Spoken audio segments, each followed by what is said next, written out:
Алина кайда кетти?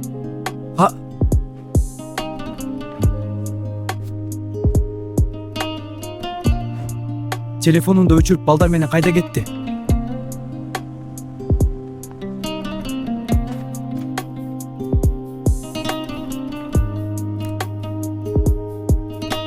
Алина?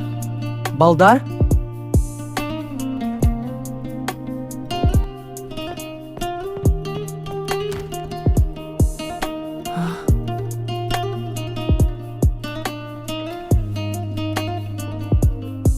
Асыл биз аздыр көптүр жакшы жашадык. Жакшыбы жаманбы сенден 2 балалуу болдум ыраазымын ал үчүн. Мен сен үчүн баарына чыдадым. Жокчулукка ата энемден алыста жашоого да ыраазы болдум. Колумдан келишинче сага жардам бердим. Бирок мен чыккынчылыкка, кыянатка чыдай албайм Асыл.